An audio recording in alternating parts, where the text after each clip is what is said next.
sebentar lagi merupakan momen Idul Adha dan kita dianjurkan untuk berkurban. Yang ditanyakan dari beberapa penanya, bagaimanakah tuntunan ibadah kurban yang sesuai dengan sunnah Nabi Shallallahu Alaihi Wasallam bagi kami yang tinggal di perkotaan dan hewan kurban sudah melimpah? Apakah boleh kami berkurban di pelosok daerah yang jarang ada kurban? Allahul musta'an. Ini ujung-ujungnya donasi ini. Dari pertanyaannya kelihatannya tebar hewan kurban. Mungkin itu maksudnya kali ya. Alhamdulillah wassalatu wassalamu rasulullah. Berkaitan dengan kurban sebenarnya nanti akan dibahas nanti menjelang Idul Adha, tapi karena ada pertanyaan sebenarnya tentang berkurban ini syariat. Setiap syariat sudah pasti syiar. Tidak setiap syiar itu syariat. Perhatikan itu. Kalau syariat itu syiar. Nah, itu. Dan Allah menyebutkan wa may yu'azzim sya'irallah fa innaha min taqwal qulub. Dalam surah Al-Hajj, barang siapa yang mengagungkan syiar-syiar agama Allah, maka dia termasuk orang yang bertakwa. Arti syiar dari agama Allah yang menunaikan ibadah haji. Syiar dari agama Allah menunaikan ibadah haji, ibadah umrah, kemudian juga pemotongan hadyu dan juga pemotongan hewan kurban. Ini termasuk dari syiar agama Allah karena itu syariat. Dan tentang masalah berkurban, kewajibannya disebutkan oleh para ulama bagi yang mampu. Ada hadis yang derajatnya hasan li ghairihi, man wajada sa'atan falam yudhi fala yaqrabanna musallana. Barang siapa yang punya kemampuan tapi dia tidak berkorban, janganlah dia mendekati musola kami, artinya lapangan tempat kami sholat Idul Adha. Dari hadis ini dijelaskan oleh sebagian ulama bahwa berkorban itu hukumnya wajib dengan dasar hadis ini. Tapi jumhur ulama mengatakan sunnah muakkadah, artinya sunnah yang sangat ditekankan. Sebagian mengatakan bahwa itu wajib. Kita umpamanya berpendapat yang wajib bagi yang mampu, dan berkorban wajib bagi yang mampu. Sekarang kalau kita sebagai kepala rumah tangga kita wajib, ya kita korban. Anak kita mampu, ya korban. Tapi kalau enggak ada, cukup satu keluarga, satu hewan korban. Karena para sahabat radhiyallahu anhum ajma'in itu mereka berkorban satu keluarga dengan satu ekor kambing. Nah, riwayatnya sahih, diriwayatkan oleh Imam Tirmidzi dalam sunannya. Sahih riwayatnya. Satu ekor kambing untuk satu keluarga. Gitu. Kemudian dia korbankan, arti dipotong hewan korban itu ketika selesai sholat Idul Adha, dan dia sendiri yang berkorban. Artinya dia yang potong, karena contoh dari Nabi Muhammad SAW, Nabi motong hewan korbannya.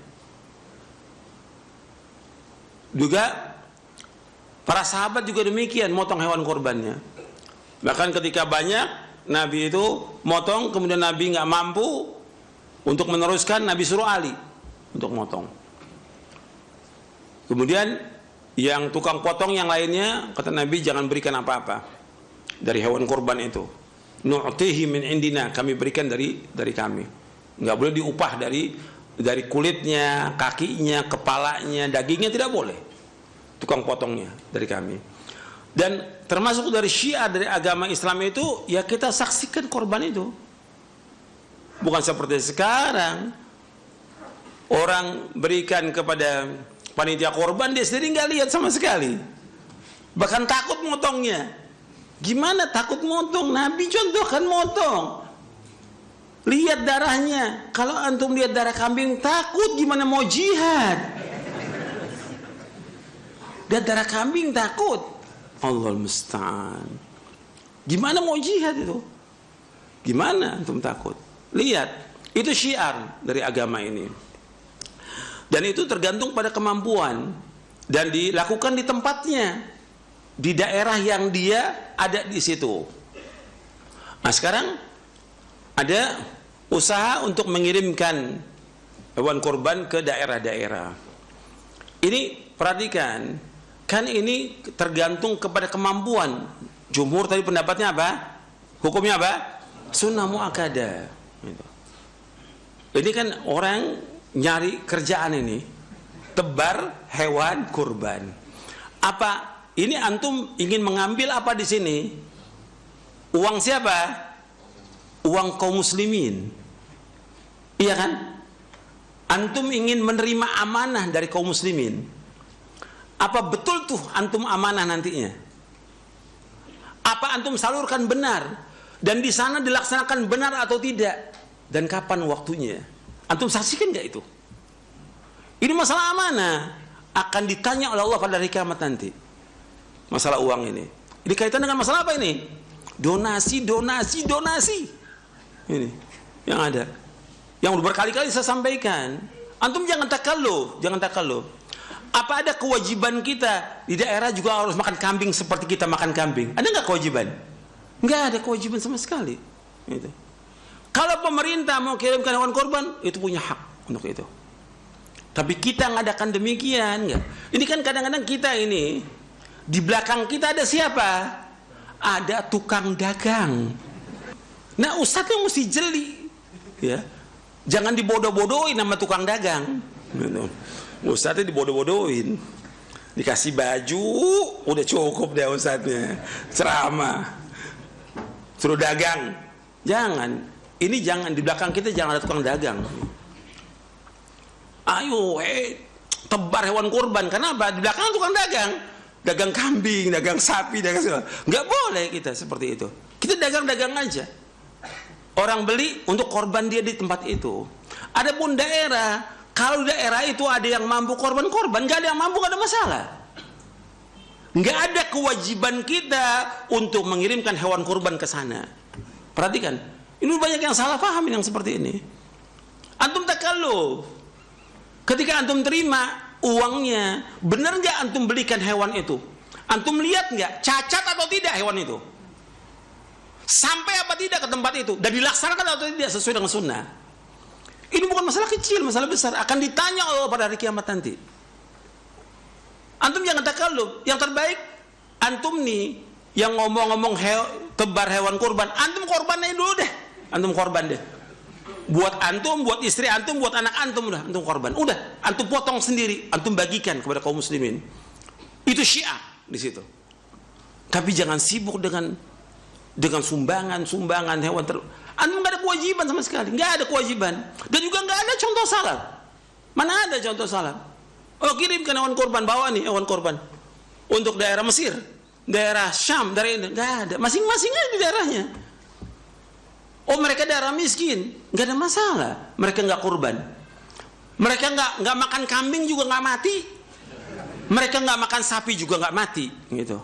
Ini takalluf ini berlebihan. Dan rata-rata orang itu udah tinggalkan kewajiban, banyak kewajiban ditinggalkan. Karena udah kalau yang begini, ini sunnah. Udah seperti pahlawan ini ngumpulkan. Ini udah takalluf berlebihan. Lalu yang wajib apa? Yang wajib bagi dia bukan hewan kurban, yang wajib bagi dia mendakwakan dakwah tauhid. Itu yang wajib bagi dia. Mendakwakan dakwah sunnah, mengajarkan mereka tentang bagaimana beribadah kepada Allah. Mengajarkan mereka bagaimana mereka wudu yang benar, sholat yang benar, itu diajarkan. Bukan hewan kurban yang disampaikan oleh mereka. Bagaimana mereka beribadah kepada Allah, itu yang paling penting. Sekarang udah semuanya seperti itu. Ini banyak yang gak beres sudah. Kita perbaiki semuanya. Kembali kepada Allah dengan hati yang ikhlas, dengan hati yang jujur. Coba deh kita yang korban deh. Kita ini sebagai orang yang betul-betul ngerti tentang Quran Sunnah, kita ngamalkan dulu deh untuk diri kita, untuk istri kita, anak kita. Jangan disibukkan dengan sumbangan, donasi. Jangan. Tebar kurban memberatkan antum. Antum nggak ada kewajiban, tidak ada kewajiban. Kalau pemerintah kemudian mau ngirim ke daerah, itu punya hak dia. bukan kita. Kita udah sibuk dengan diri kita dengan yang seperti itu. Kewajiban itu rata-rata kalau jadi panitia yang demikian, ngaji nggak? Udah nggak ngaji lagi, udah khatam. Panitia, korban sibuk udah kesana kemari, keluar kota segala macam. Istri nggak diurus, anaknya nggak diurus. Ini nyata, wakil yang ada. Dan kita nggak tahu juga uang yang masuk tuh berapa, dibelikan atau tidak, disampaikan atau tidak, itu kita nggak tahu. Jadi udah antum jangan takalluf. Seandainya ada mau nyumbang, antum ahsan beli kambing sendiri, antum potong sendiri, itu aja. Itu kewajiban kita, nyuruh mereka.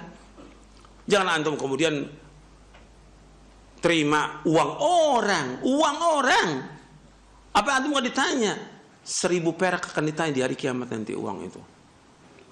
Ini hati-hati, ini banyak yang nggak beres. Jadi coba kita perbaiki lagi. Bukan nggak boleh kurban, jangan salah paham. Kurban dianjurkan syiar agama Allah. Tapi untuk siapa? Untuk antum korban. Jadi kita lihat deh, mendingan kita aja yang korban deh. Untuk keluarga kita anjurin masyarakat untuk korban, untuk mereka korban. Masing-masing korban. Kemudian mereka bagikan deh. Jadi jangan takalluf. Kita aja untuk ngurusin di kampung aja nggak beres, apalagi ngurusin untuk orang lain. Keluarga yang nggak beres, ngurusin orang lain. Jadi kewajiban itu, kalau seandainya pun wajib ingin membagi daerah, itu kewajibannya siapa? Ulul amri, bukan antum. Nggak udah satu nih, latah yang lain. Kan nggak mau kalah, nih tebar korban, kasih rekening. Yang lain nggak, anda juga mau nih, gitu. Terus kemana uang umat itu antum akan ditanya di hari kiamat? Harta itu bukan masalah kecil, masalah besar. Ya saya pikir cukup sampai di sini. Mudah-mudahan yang saya sampaikan bermanfaat. Wassallallahu nabiyana Muhammadin sallallahu alaihi wasallam, subhanallahi bihamdik, asyhadu an la ilaha illa anta astaghfiruka wa atubu ilaik. Assalamualaikum warahmatullahi wabarakatuh.